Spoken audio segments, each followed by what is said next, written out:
Locked On Podcast Network presents Locked On Sports Today.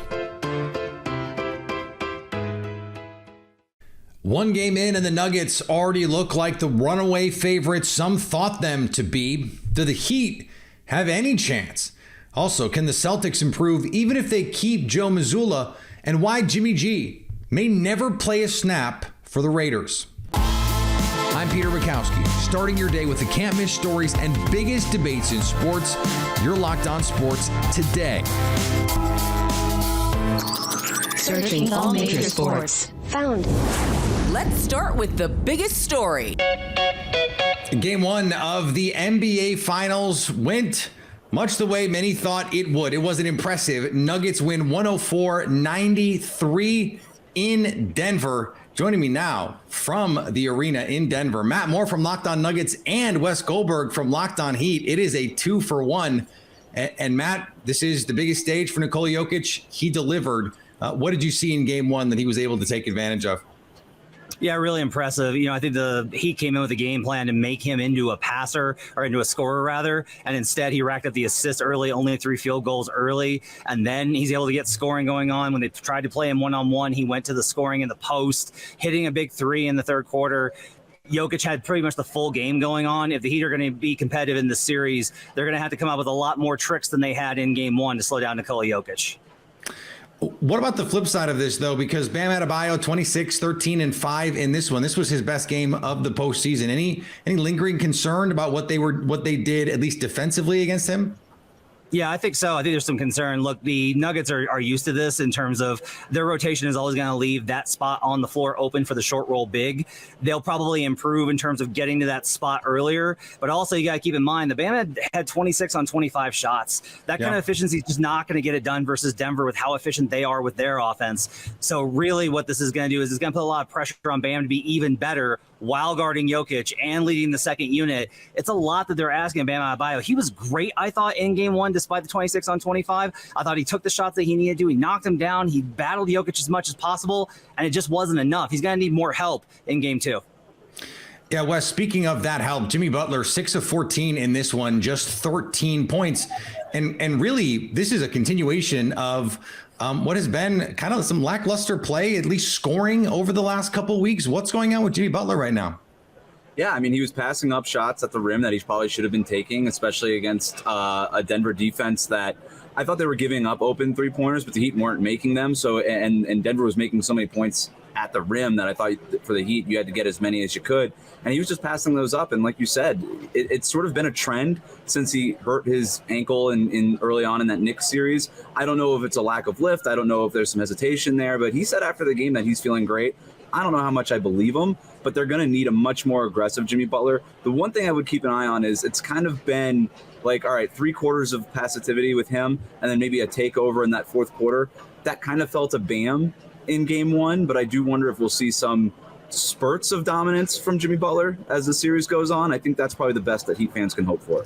Matt, you noticed early in the game, there was a play where Jimmy got the switch he wanted and then passed out of it. And it was just sort of like, what exactly is going on here? Did you think there was anything defensively that Denver did that you liked to create at least some indecision in his game? A lot of it, I honestly thought, was they had so much space in the middle, and they've been playing a team in the Celtics that want to take away all that space. So when they got there, they didn't really seem to know what to do with it. There was a lot of passing kind of just randomly around the perimeter. Butler would get into space, and when he did try and take pull-up jumpers, that's not really his game. He missed them pretty badly. So then he was just flipping the ball out, and then they would just rotate it and rotate it. Now, in the fourth quarter, I thought that they got much sharper, better looks. They hit down their threes. They actually took those shots and made them. The question is how much of that was Denver letting their foot off the pedal with a big lead versus Miami figuring something out offensively. It's probably a little bit of both, which is why I would expect game two to be more competitive. Yeah, Wes, I think if you're the Heat, you have to be thinking, okay, Caleb Martin goes 1 of 7. Max Strus goes 0 for 10 in this one, and they shoot just 33% from 3. Is this any more complicated than just make some shots? They have to make shots. And I actually thought they got some really good open shots too, and they just missed them. Duncan Robinson like sidestepping and dribbling into an air ball, or kind of clanked it off the backboard there. You don't expect the Heat to shoot this poorly. They have been shooting so well for most of these playoffs. I expect that they'll shoot better. I don't know if it was just a matter of tired legs coming off of the Eastern Conference Finals, getting used to the altitude, whatever. But they're going to have to shoot better. It feels like this is a series where their floor has to be about 40% from three-point range if they're going to have a chance to keep up with Denver's high-powered offense.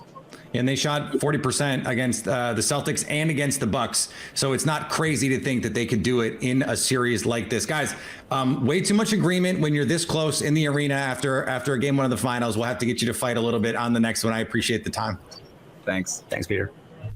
Stay up to date all year on the Miami Heat by subscribing to Locked On Sports Today and Locked On Heat on your favorite podcast app and on YouTube.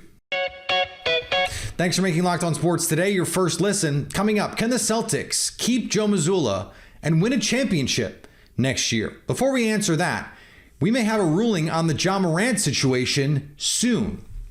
Make a fast break to FanDuel during the NBA Finals because right now new customers can get a no-sweat first bet up to $2,500. That's up to $2,500 back in bonus bets if your first bet doesn't win. Just go to FanDuel.com/lockedon and sign up today to claim your no-sweat first bet. Then you can wager on everything from the money line to point spreads to who's going to win the NBA Finals. The line has moved dramatically toward the Nuggets after their Game 1 win. FanDuel has Denver minus 800 to win the NBA championship. And if you still think the Heat can come back, FanDuel has their odds plus 550. So don't miss your shot at a no-sweat first bet up to $2,500 when you join FanDuel today. Just go to FanDuel.com/lockedon to sign up. Make every moment more with FanDuel, an official sports betting partner of the NBA. NBA Commissioner Adam Silver indicated he has reached a decision regarding looming disciplinary action against Memphis Grizzlies superstar guard Ja Morant, but would wait until after a champion has been crowned in the finals to announce the punishment. The Grizzlies suspended Morant on May 14th pending league review after a social media post circulated showing the All-Star brandishing a gun. The NBA suspended Morant for 8 games after a similar incident in March. Yes, we're here again, when Morant traveled to New York to meet with Silver and other league officials to discuss the issue. Jim Harbaugh cites a vetting error that led to the hire of the now former Michigan assistant Glen Schembechler. The son of legendary Michigan coach Bo Schembechler, Glen stepped down from his position just 3 days after being hired. Schembechler engaged in flippant behavior on Twitter, which included numerous offensive and insensitive posts. When someone is fired 3 days after joining the team, questions are asked of those who hired him. Of that, Harbaugh said, "I read the report myself. We have a company that vets social media, and they came back and cleared him. We got a new company doing that now, but they've got to be better." Harbaugh later said he takes full responsibility. Patrick Kane was set to be an interesting free agent target for many hopeful contenders in the NHL this season, but this season will not start on time for him. Kane underwent successful hip resurfacing surgery on Thursday, and his agent says he will likely be out for 6 months. Resurfacing, normally something you do to like the floors. If it's going to happen to your hip, that seems like pretty serious surgery. And a 6-month timeline tells you that hip resurfacing is an alternative to hip replacement. No, he's not 64, he's 34. Kane just finished up his last season with the New York Rangers after having spent the first 1,100 some games with the Chicago Blackhawks. On the diamond, the Cleveland Guardians scored 6 runs and still lost to the Minnesota Twins. A disheartening loss, that is for sure. After that 5-run inning, it just felt so good, right? They just took 2 out of 3 from Baltimore. They took 2 out of 3 from the Cardinals. Flying high, offense is performing well. Young Gabby Arias looks like he should be a fixture.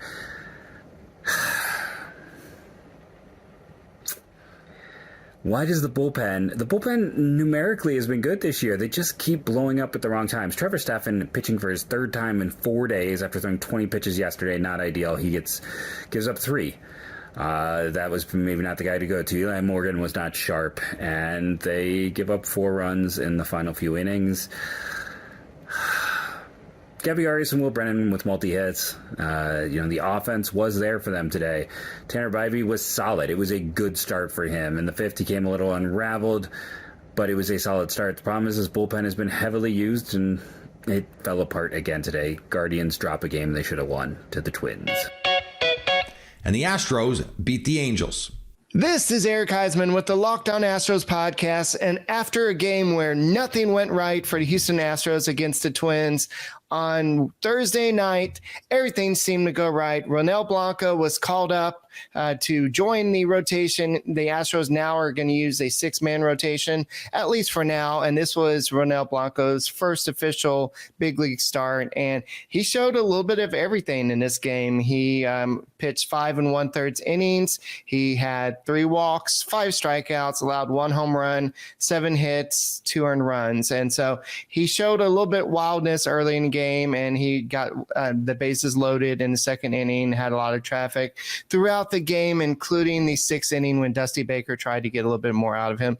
But Bregman had a big clutch 2-run hit there. Then you had Jose Abreu with 2 RBIs on the game and a lot of offense in this game. So we'll talk about this on tonight's Locked On Astros podcast. The Boston Celtics are not playing in the NBA Finals, and so that had some people a little surprised when Brad Stevens came out with a vote of confidence in head coach Joe Mazzulla, and then later said he wants to keep Jaylen Brown as well. Maybe a little less surprised about the Jaylen Brown part of this. John Corrales from Locked On Celtics joins me now. And John, I think the question that I keep coming back to is, if it seemed inevitable Joe Mazzulla would be out if the Celtics lost Game 4 in the Heat series, why is it so different that it happened in Game 7? Well, I'll push back on that. It was inevitable that he'd be out if they lost in Game 4. Okay. I don't think that was inevitable at all. I think now, obviously, there would have been a lot of pressure, and outside of the team, there would have been a lot of momentum building for that. But I don't think the team had an appetite to hire a 4th coach in 4 years. Yeah. Let me be just clear on this is the last head coaching change Brad Stevens will make while Jason Tatum and Jaylen Brown are here. If he does it, he's got one more in him. He's not going to waste it after 1 year of Mazzulla. If they're going to do it, they're going to give Joe the opportunity to plan for a whole summer, which he didn't get, build his own coaching staff, which he didn't get, and let's see what happens after this other year, because this next coaching hire, if there is a next one, has to be absolutely perfect, or else the whole thing comes crashing down. Well, and aside from, of course, their season coming crashing down, they want to make sure that this does not happen again. There's not much they can do in terms of additions. If you were to talk about, okay, Joe gets a full offseason to build a roster in his image. This isn't college football. He doesn't get to go out and recruit some 5-stars. The team is the team, especially with the Supermax looming for Jaylen Brown. How do you think that affects the future of the Boston Celtics? I think, considering the new collective bargaining agreement, this is the biggest wild card in this, for the Celtics right now, more than any of the players, more than the coach. It's how do they navigate this new collective bargaining agreement, which will be extraordinarily restrictive. So for Jaylen Brown, I anticipate they will give him the full 35% Supermax. And he will accept, and we all move forward, and we see how it goes. Now, could they play a game and say, hey, we had all the intentions of giving you 35%, and then you, Jaylen, vice president of the Players Association, and your union agreed to this deal, and as a result of this deal, we are in a serious financial crunch. So we'd like to see how you feel about 32.5% or 33% or 32% plus incentives as escalators to get you to that 35 if you get there. So if you win a championship, great, 35, no problem. But if you don't, then sorry. That might be a game they play. If they give him the Supermax and he's making $50 million, and you give Jason Tatum the Supermax and he's making $50 million, $60 million, that's your team. It's those guys and some ancillary pieces. How much do you think the last couple of weeks impacts Boston's willingness to say, yeah, easy decision. Here's a pair of Supermaxes, guys? Well, I feel like they can make that decision, and then in 2 years, Jaylen Brown is still in his prime, And if it doesn't work here, you can still trade him. So it's still a matter of you give him the money. I don't think you nickel and dime a guy at this level, knowing that he has some shortcomings. Yes, I understand all of that stuff.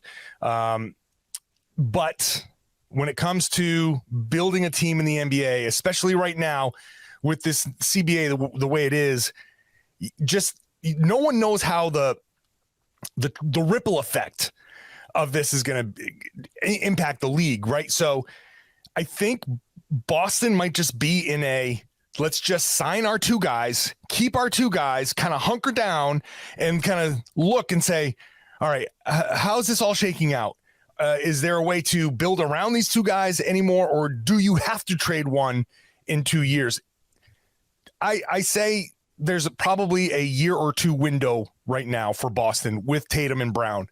Stay up to date all year on the Boston Celtics by subscribing to Locked On Sports Today and Locked On Celtics on your favorite podcast app and on YouTube. Coming up, is it possible Jimmy G never plays a snap for the Raiders? Jimmy Garoppolo has an injury-plagued career on his hands. The Las Vegas Raiders knew this, and as your boy Q points out to Kevin Ostreicher on a recent Locked On NFL episode, they're protected.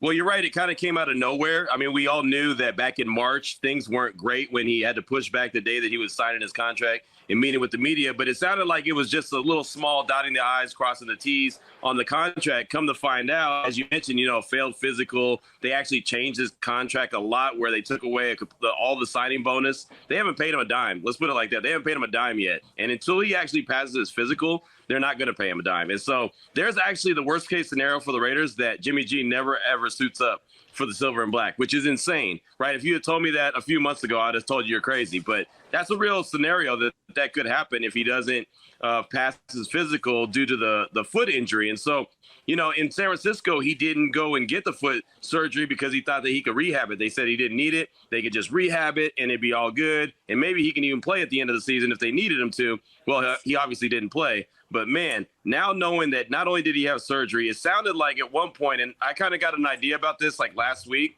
early last week, that he wasn't fully ready to go for OTAs. I didn't realize that it sounds like it could be a lengthier process than what I thought, right? It sounded like, for the most part, everyone believed he'll be ready for training camp.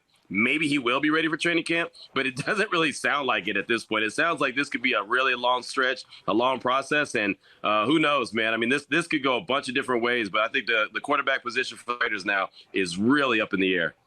The thing about not having Jimmy G on your roster this season is the next best option is Brian Hoyer. And while you might say, well, that's a disaster for the Raiders, and it is, in the long term, it might actually be the best thing for the Raiders because they're not paying Jimmy Garoppolo money to be a middling team. Even if he's on the roster, he's still likely going to play, 6, 8, max 10, 12 games. Even if he plays 17 games, the Raiders are not a playoff team. So why did they sign him in the first place? That's a good question, except we know the answer. It's because there's already going to be pressure on Josh McDaniels to win right now. Now, if they don't sign Jimmy G, there are some trade options. Guys like Ryan Tannehill could be available. Trey Lance could be available. It's not great. The best option long-term would be to punt on this season. They are not going to win games no matter who the quarterback is. Josh McDaniels doesn't want to hear that, but from a team building standpoint, that's the right thing to do. And this is why things like prior relationship, like with Dave Ziegler and Josh McDaniels, they go way back, can hinder your team building because the GM might not do what is best for the team. The coach may not push to do what is